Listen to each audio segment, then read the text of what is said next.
Hello, Salesforce developers, and welcome to our YouTube and LinkedIn channels. My name is Danielle Laregi, and I'm a senior developer advocate here at Salesforce. I am so excited to welcome our guest today here from Snowflake to talk to us all about what Snowflake is and what Snowflake can do, as well as our zero-copy integration between Salesforce Data Cloud and Snowflake. So without further ado, let me introduce our two guests, Chandra as well as Daniel Myers. Hello, Chandra. Hello, Daniel. How are you doing today? Doing well. Excited to be here and talk all about Snowflake and Salesforce. Yeah. And this week we got the opportunity to go to the Snowflake World Tour, right, Daniel? Exactly. Yeah. The first Snowflake World Tour here in the U.S. right here in my personal backyard, Dallas. Yeah. It's been tons of fun and excited to see all the folks around Dallas area and have a good time. Yeah, same. And I was really excited because at the Snowflake World Tour, I got to learn so much about data ingestion and the Snowflake Data Cloud. But also, when you checked in, you got your badge. You got this thing that was called Snowflake Cash. And I spent my Snowflake Cash on this really, really awesome water bottle that I'm now using here on stream today. So I love it. really excited, right? I love swag. Swag is so much fun. And actually, also at Dreamforce, Snowflake had a booth at Dreamforce. So any of you guys that went to Dreamforce, it's been a while since we've streamed because my team was at Dreamforce, and then after Dreamforce, we take a break. But we had a fabulous booth, and I was able to see Chandra in person at the booth and at the Snowflake booth, as well as some other Snowflake employees and mix and mingle. All right, so let's check the chat. I see another hello from Niket. Hi, Niket. Thanks for joining us once again for codeLive, and have a couple more hellos in the chat. I would love to know where everyone is tuning in from. So if you could type into the chat where you're tuning in from, that would be great. Just gonna fix my thing right here while you guys are doing that. All right, so we'll be looking there. But while that's happening, let's go ahead and kick off with our forward-looking statement, which says that Salesforce is a publicly traded company. So please make all of your purchasing decisions based on what's available in the system today and not based off of any new features that we say might be coming to Salesforce Data Cloud or any of our products or features. All right.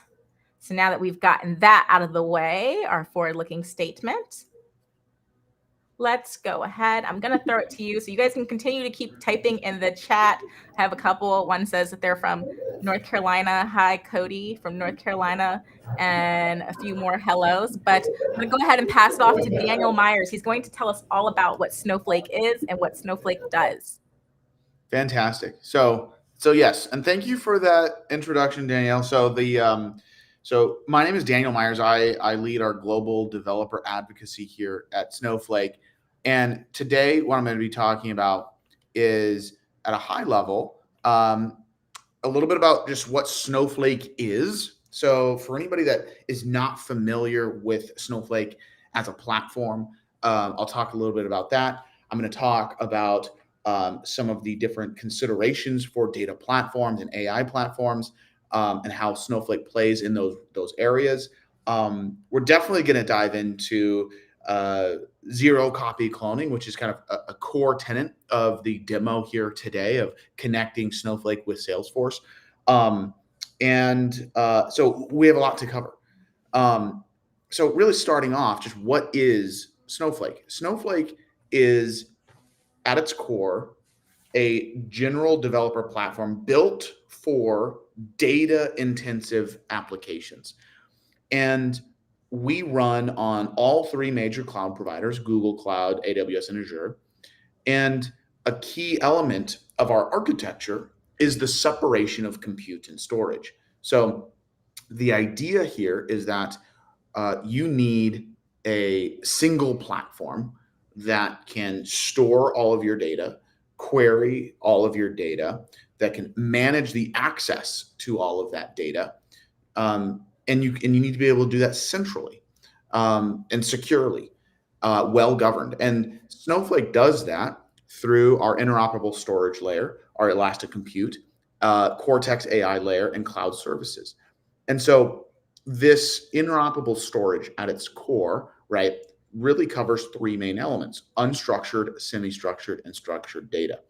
What are those things? Those are just, fancy words for tables in a database. That's structured data. You have your column types, your table definitions. SQL is the tried and true way to query and analyze that data. You have semi-structured data. This is the idea of JSON and XML and other formats that have some structure in them, but they're not table structured. And then unstructured data is really everything else. It could be a raw binary file. It could be a PDF file. It could be a video or image file. The key element here, though, is Snowflake is purposefully designed and developed with all of that data in mind. So, when I talk to a lot of developers and they think, oh, you're not supposed to store, images in the database, right? Well, Snowflake is a little different in that regard. Like you purposefully store all of that in Snowflake. And in fact, today in Snowflake, you can write a single query that has, for example, let's say I have a collection of usernames that's in a traditional table. I have also a collection of JSON documents that have a username with an embedded JSON array, right, of favorite foods, right? And then lastly, I have AWS S3 bucket that has thousands and thousands of images of food. And my goal is I want to get, for any given user, I want to return the list of images that represents their favorite food. Well, in Snowflake today, you can write a query that does exactly that joins that structured table with the variant column called semi-structured data JSON document in this case, and you're getting, you can even query just, I want their second most favorite food, so that second element in the array, and then using AIML to actually grab pictures of that food. Say it's a banana, right? And return all of that in a single query. That's pretty powerful when you come to think of just what is Snowflake and how to use Snowflake. And so we have that solid foundation, that's the data, built on really that governance model. So that's a key tenet here, is that everything is centrally managed through access control, RBAC, and other means. And lastly, and this is kind of one of the cool things that's been recently announced. We gave it a large demo at the Snowflake World Tour just in Dallas here the other day, earlier this week, of Cortex AI, which is the ability to run and bring different LLMs at scale on your data. And you can either you can fine tune that data, that models, and create your own model. We have the ability to have what's called Cortex Analyst, which is the idea that you can chat directly with your data. So generating SQL queries and running those select statements, all from a natural language prompt. And we also showed building a RAG system, retrieval augmented generation. The idea that you have that unstructured data, those PDF documents, for example, and you want to ask questions on those PDF documents. You can do all of that natively within Snowflake and through Streamlit, Cortex AI, and other means, all directly inside Snowflake. Now, we promised that we would talk a little bit about zero copy cloning, right? This is a very important element of the Salesforce demo here today. And just what is zero copy cloning? Well, it's the ability that you can share data without actually duplicating that data on disk. So you're giving him a pointer. And I'm showing this diagram here because it's pretty important, and I think it demonstrates well the concept of that zero copy cloning data sharing capability within Snowflake, where every individual point on this, and let me actually zoom in even a little bit. Every individual point here is a data set. It's, could be a single table, could be a database. Point is, it's an element within Snowflake that is being shared via zero copy cloning with another Snowflake account. And what's cool is that you have this network effect, right? So you can see there's obviously a point here that's being shared with a whole lot of folks. And then you can go to one of these and it's sharing to another one, and so on and so forth. You have this massive network, literal bubble, showing where everything, how all of the data is connected. So you have this innate data lineage that you can trace all the way back to a single piece of data on disk. None of it's being duplicated. It's all being shared via pointers. And that's really important for how this Snowflake and Salesforce connector works. It means Salesforce is able to actually operate on the Salesforce data, and without actually having to duplicate it, thereby decreasing costs, increasing performance, and having that visibility and observability into your data lineage. And so, how have we gotten to this point here today? Well, it's really the evolution of data management. And early on, we've had that table-based data world. That's kind of the early days bread and butter of Snowflake, right? Those are your tables, column types, and you use SQL to query and analyze that data.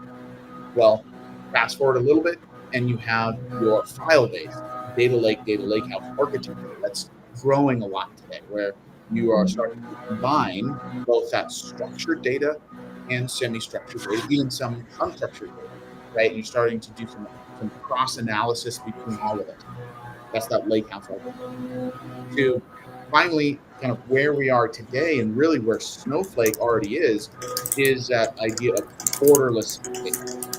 And the element here is that you have this borderless data, and your data could be on-prem, it could be in the cloud, and it could also be, uh, you know, essentially anywhere, right? This is no matter what structure the data is in, no matter where it lives on-prem, which cloud it's in, you need a single platform that can query and analyze that data.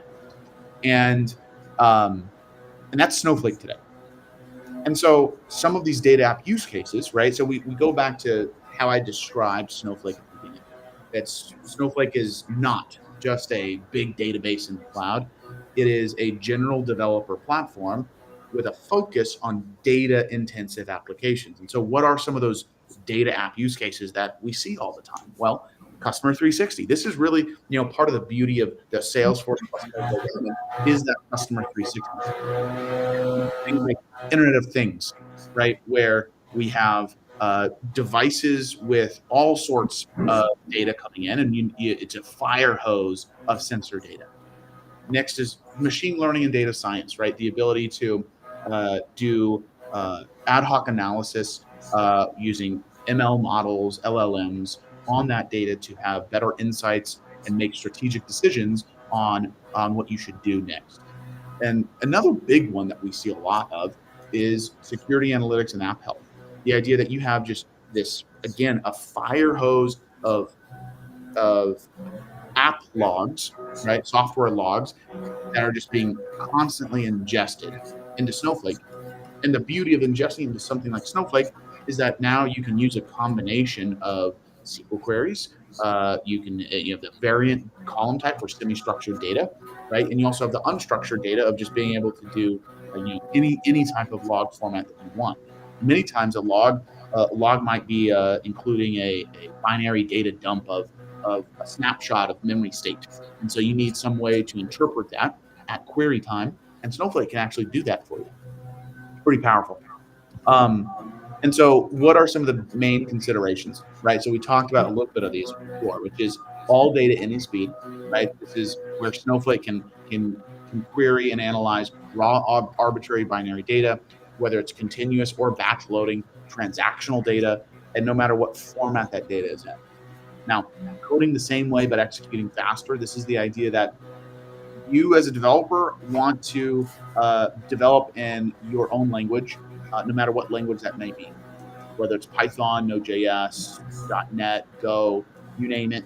Snowflake has a connector for that. We even have our Snowpark framework, which is uh, a framework built across Scala, Python, Java, and others that enables you to use that language's natural paradigms on the client side, but the actual execution of that workload is happening inside of Snowflake. So in the scenario here where we have Python, for example, and data frames, right? Many data scientists today are very familiar with data frames, and they'll do data frame joins, they'll do data transformations entirely in data frames. And with Snowpark, you get that exact same interface and experience in Python, except when you actually do the join or do that transformation, it's actually translating all of those data frame operations into SQL and executing it inside of Snowflake, which gives you that massive scalability, that parallelization that Snowflake has out of the box with our processing engine. And not only that, but when you think about many of the workloads that data scientists are doing, right? They may have result sets, data frames, with millions and millions of rows in that data frame. Just the process of downloading that data frame that you just executed could take a long time. What this means is that you're not actually even having to do that preparation and downloading. So the what we'll be able to do is have all of that running server side, and you're literally playing with that client side.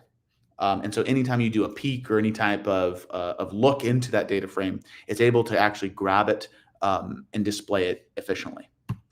Now, the big point here is zero copy cloning. I've talked about it now a couple times, but just to drive this home, right? It bears repeating. That's how important really this feature is, because it's a core element of Snowflake at its very, very center. And the zero copy cloning feature of Snowflake is all about not duplicating data on disk. And instead, you have pointers to that data. And what this means is that you can actually even manipulate. You can do inserts and updates to that data, and it's literally creating a branch in time. So this is that part where where you are not changing that data from the zero copy clone. Instead, you are actually adding more data to it with a branch, and you can drop that anytime you want and go back to its original state. And why is that so important? Well, one of the very common use cases that I see all the time is that dev teams, when they are running their integration tests, want live real data, right? The current process today is either maybe they're using Faker to generate some fake data, and that's what they're kind of testing against, or they're taking snapshots of data at certain times, but that is duplicating the data. It could take a long time depending on what your application is. With Snowflake's zero copy cloning, you can create snapshots and share that with your dev environment on a moment's notice. Do whatever changes you need, manipulate that snapshot how you want, and throw it away at the end of the test. Right now, you've tested this case, a case test for various integrations, regression testing, and on live production data. That's beautiful. That's one of the best case scenarios. And it's fast because you're not duplicating data on disk. It also is a great use case for something like the data science team who's building these ML models. And so let's say you're ingesting IoT data at all this massive fire hose, and your data science team is responsible for developing a machine learning model to predict when the device will fail, right? And so you're constantly model as you ingest more data. Well, the data science team can get that zero copy cloning data without any problems of messing up production, while at the same time training that data on a new model. This is all using zero copy cloning.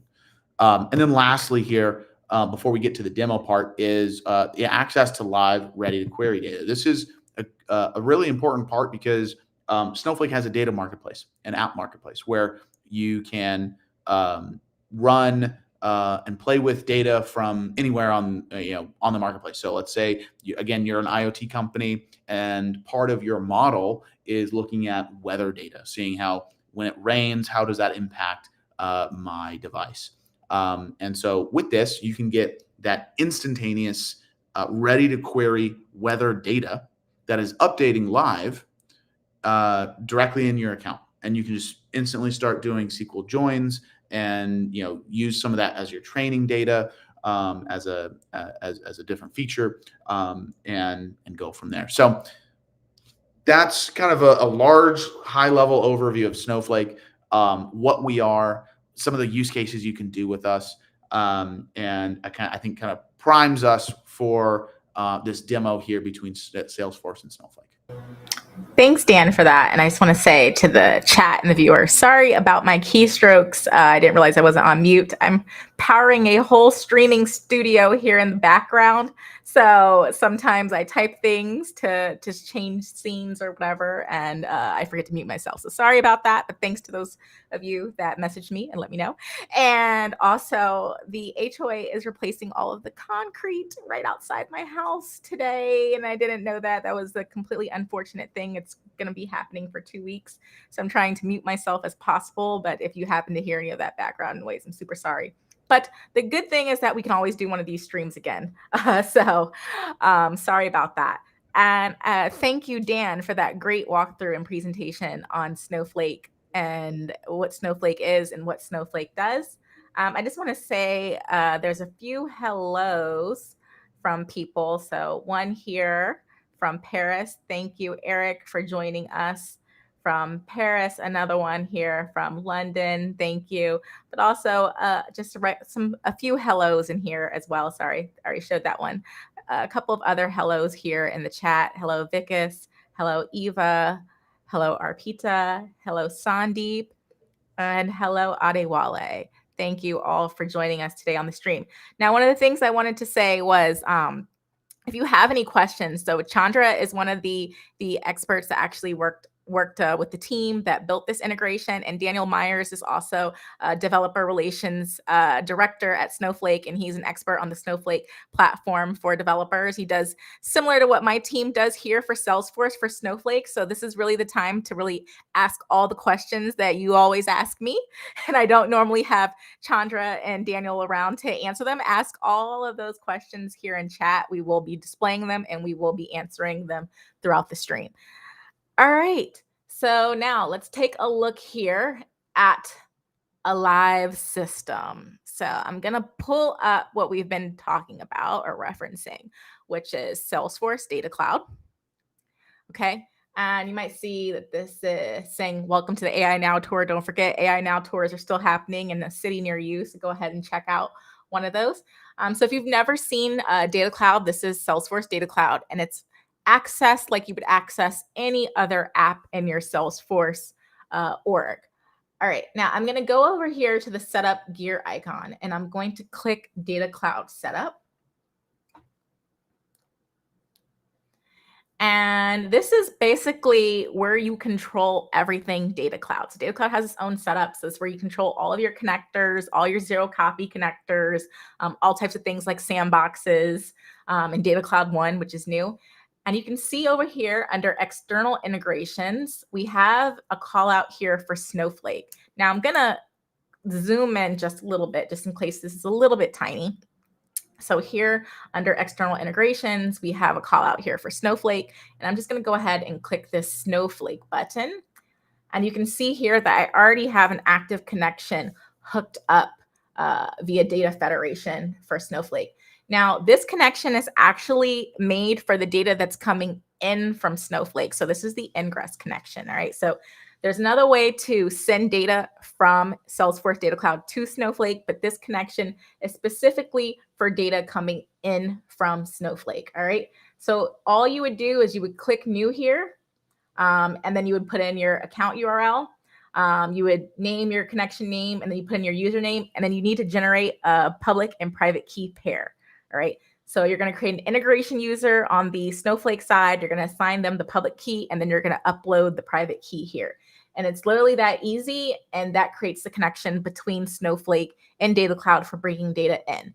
Now, we're not going to do this on stream because it takes a little bit of time. But what I can tell you is we already have a blog post written on how to do this. And voila, there is the QR code right here.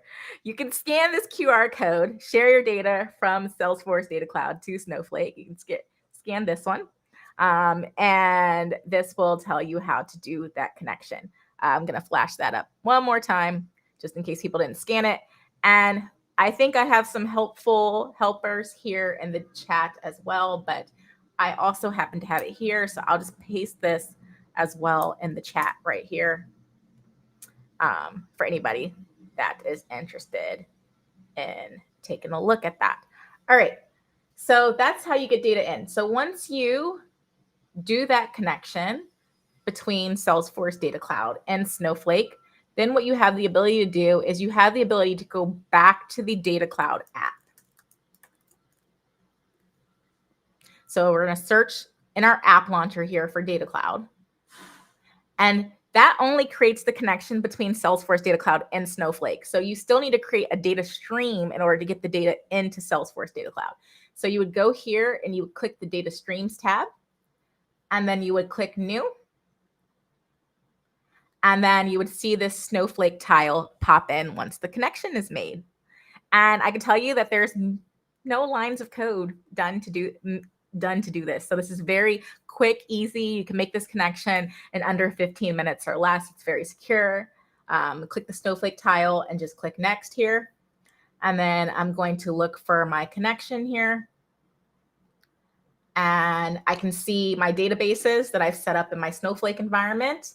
And I can also see some of my tables here. I have a guest table, and you can see the information schema as well as the codeLive schema. Now, if you don't really know Snowflake very well, you might not know what schemas are right now, but be sure to check out that Snowflake developer site. They have an amazing YouTube. They have amazing documentation, and they also have amazing books out as well that will tell you what some of these things are. But then after that, I could just select my guest table, and I could click next. And then I see all the fields for my guest table. And then I could just put in my data lake object name, choose what type of data it is, and then I could start the ingestion job not really the ingestion job, but start the job to bring over the data into the external DLO. All right. Anything you want to say about this, Chandra, before I move forward? Gotta unmute yourself, FYI. Oh, sorry. 1 second here. I got you, Chandra. All right, there you go. Now talk. Yeah. So there are a lot of use cases where you want data from Snowflake to power your automation or activation within Salesforce. And this is the capability that allows you to bring data from Snowflake. For example, in case of your resort, you might want to see what are the things that the customer likes, what did the customer buy in the past, and you want to offer them some coupon to draw them back into that conversation, right? So you need, or you might want lifetime value of this customer to see like who's my most beneficial customer. So you want to surface all of this information from Snowflake into Salesforce so you can trigger such activations, and that's where you use this. And it is built so that you don't have to move large amounts of data from Snowflake to Salesforce. It's done in a very efficient manner where Salesforce pushes down the query predicate to Snowflake. Snowflake executes the query, and only the output of that query is sent back to Salesforce so that it can use that data to do whatever activation it needs to do. So that avoids you from moving large chunks of data between the two platforms. And also it's quite intuitive, because you have to do a few clicks and not write a large amount of code to make this data available between systems. And you don't have to manage the pipeline. Salesforce and Snowflake have worked together to make sure you get what you want from a business perspective, without writing a bunch of code or managing pipelines and making sure they don't break. Yes. Thanks, Chandra. And just so you all know, this is a live environment and a live connection. I am not doing anything here. So you'll see that these are the same exact databases here, codeLive, data share, Snowflake sample data, as what I have pulled up, here. So these are the exact same, and I'll just go to previous. There is no, this is all lively connected. I'm not using any Figma here. Everything is completely real and live. All right, and we have a couple of questions here in the chat. So one question is, can we enable this data cloud in dev.org? Yes, now data cloud is available through a special Trailhead playground. There's a Trailhead badge out on Trailhead that will tell you how to get one of those data cloud playgrounds. Great questions. This is a Snowflake question here. Can we implement our own algorithm prediction in Snowflake for mining data? So great question. And yes, so you can in fact implement your own algorithm in a variety of different languages, but you can also create your entirely own LLM in Snowflake. So definitely you can train and deploy and run that entire model directly inside Snowflakes. Awesome. Thanks for that answer, Dan. All right, so that was how to get data from Snowflake to Salesforce Data Cloud. And I actually might have flashed the wrong QR code there. So actually the QR code that corresponds to that, after I realized, was actually this one, Zero Copy Data Federation with Snowflake, which is a different blog post. But both blog posts are good, and both are going to be covered in the stream. So one for the ingress and one for the egress. So this is the actual correct QR code for that direction. Sorry about that. And the next thing we're going to cover is now how to share your Salesforce Data Cloud data to Snowflake. Okay, so we have this thing in Salesforce Data Cloud called data share targets. All right, and I'm just going to zoom in a little bit. And so with the data share target, you have the ability to choose data lake objects and data model objects that you want to virtually share to Snowflake. All right, and so that's where we talk about that zero copy cloning that Dan was covering earlier. So if I click new here for a data share target, you see I had the ability to choose Snowflake and click next. And then I put in a label here, so like Snowflake integration. And then what I need to do is put in my account URL. And then there's a few other authentication details that I need to do. Now, these authentication details to make this connection are all covered in depth via this blog post. So if I just confused you, I'm very, very sorry. But those authentication details are covered in depth in this blog post. So the other blog post is for that direction. This one is for sharing your data, your Salesforce Data Cloud data to Snowflake. All right. Now, once you create that connection, you're able to, I'm just going to click into an existing connection I have. And this is just a trial org that I spun up. And Snowflake, you all have, one of the things I love about your company is that you have trial orgs that anyone can spin up for free and use for 30 or 31 days. I think it's between 30 and 31 days. And you can do all types of things on there. Anything you want to say about that, Dan? Absolutely. So our trial accounts are fantastic for obviously trying out Snowflake. So highly encourage everybody to go there. We also have, when you log into the trial, a series of tutorials that you can complete to show off, learn how to do data engineering, data ingestion, that machine learning and ML, AI, Gen AI model training and deployment. We have different tutorials covering all of that. So definitely check out trial.snowflake.com to sign up for a Snowflake trial for free. Thanks. And so once you create the data share target, this is basically just creating the connection between Salesforce Data Cloud and Snowflake for data moving out or being shared out. Then what you can do is you can link a data share to the data share target. So I'm going to click into this data share. And the data share is really where you choose the data lake objects, data model objects, or calculated insight objects that you want to virtually share with Snowflake. So here I've selected a few objects. I have 5 data model objects. So contact point address, contact point email, contact point phone, individual, and reservations. And really, what are data model objects? Data model objects are just tables. So Salesforce Data Cloud has its own canonical data model, which consists of several different types of tables: contact point address, email and phone, and individual. Those are all standard tables. And then I have this reservations table that I created custom to hold all types of reservation details for people that might want to stay at the Coral Cloud Resort. All right. So from there, you can always see which data share target it's linked to. And you can always link and unlink our data share targets. Now, once I create this data share target and have it, once I create this data share and have it linked to my data share target, then I can always see this over here in Snowflake.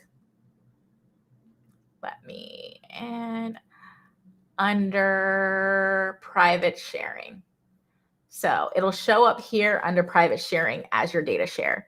And then from there, you can create your database from that. Yep. Go ahead, Chandra. No, I was just going to say under data products, if you had just clicked that arrow mark, it would directly take you to the database. Oh. Yeah. Go to private sharing. Yep. Click on the up arrow that you see on the right hand side. Yeah, it takes you to the database. Awesome. See, this is why I love having experts on the call. All right. And then you can see your tables that have been shared right here, all your data model object under views that have been shared with Snowflake. So that reservations, that contact point address, contact point email, contact point phone, and individual. Now, Chandra, I will defer to you. What are some of the things I can do after I can see these data model objects, data lake objects, and calculated insight objects in Snowflake? Yeah, I think a lot of Salesforce and Snowflake customers, they want to bring Salesforce data to Snowflake so that they can combine that data with other operational data that they might have, right? Salesforce has customer data. Salesforce captures customer engagements through sales, service, marketing. And you want to combine that data with your operational data, your third party data, your partner data.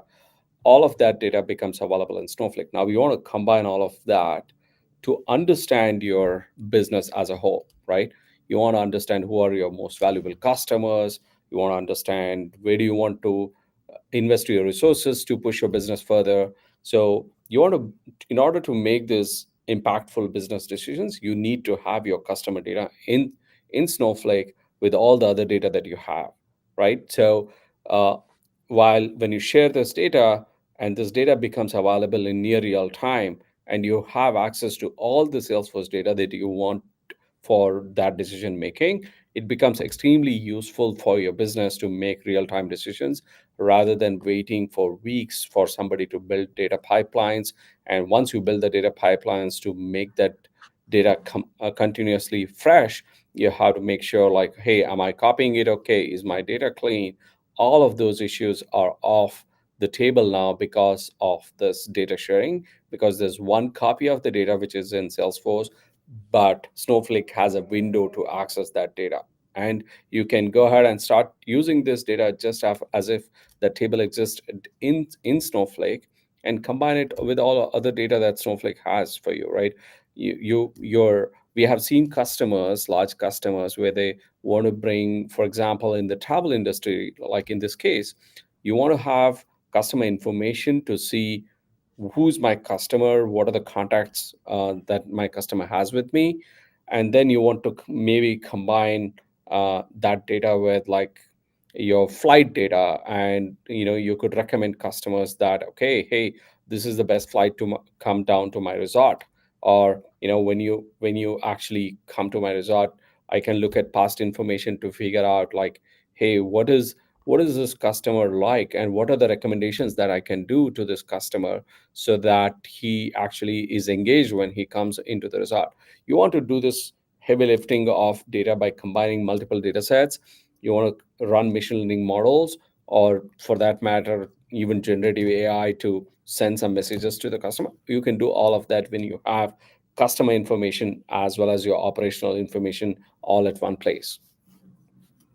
Thanks for that explanation, Chandra. So I Mhm. hope that was very helpful for everyone on how they can use the power of Salesforce Data Cloud with Snowflake once their Snowflake data is combined with their Salesforce Data Cloud data, but also when their Salesforce Data Cloud data is combined with their Snowflake data on the Snowflake side. So thanks for that. All right. Is there any questions in the chat? I don't see any right now. I see a few thank yous in the chat. So thanks, Eric, for that. Thanks. And thanks, Kieran, for asking a wonderful question. And also thank you, Insa, for asking a wonderful question. Alrighty, I'm not seeing any other questions popping up in the chat. Well, one thing I wanted to say before we leave you all as we will not be back for codeLive next Thursday. And that is because we are doing our release readiness live show. So we are doing a developer preview. I'm flying into San Francisco early next week to give you a whole Data Cloud chapter on what's coming out new in the Winter 25 Release Readiness Live show. So be sure to scan this QR code, mark the date, mark the event, so you can find out what's coming out new with Agentforce, Einstein, Salesforce developers, tools, platforms, and more. But before we leave, is there anything you'd like to say, Chandra or Dan, before we go? I think I might just want to add, Mhm. since I was at Dreamforce and I saw all the rage about Agentforce, Mhm. being able to take action, being able to deploy an agent which can take actions on your Mhm. behalf, that's pretty cool. Yeah. And now Agentforce can be powered with data that's sitting in Snowflake as well with this integration, right? So Mhm. you can drive actions based on powerful insights that are coming from Snowflake through this data cloud integration. And to add on to that, there's plenty more Snowflake and Salesforce types of integrations. There's integrations with Tableau. There's integrations with Salesforce Core Platform. So I encourage everyone on the stream to take a look at what some of those other integrations are between the Salesforce platform and Snowflake. Anything you'd like to say, Dan? Just one is a big thank you for inviting us here on this live stream, codeLive. It's been a ton of fun, and I'm glad that we got to talk about the beautiful nature of Salesforce plus Snowflake together, and zero copy cloning, and really for the audience here, if you want to learn more about Snowflake, check out developers.snowflake.com. And feel free to reach out to me here on LinkedIn, or if you're on you watch this on YouTube, check me out on LinkedIn. And let's go. This is awesome. All right. Thanks a lot, Dan. And yeah, be sure to follow him on LinkedIn, and also connect with Chandra as well on LinkedIn. Well, I personally just want to say thank you both so much. I know you're very busy. You've been on the road working a lot. So I really appreciate you taking out time to come to this stream and educate our Salesforce developers about Snowflake. And I would love to have you both on stream sometime again soon. Thank you to everyone viewing. Goodbye, Salesforce developers. Until next time on another codeLive.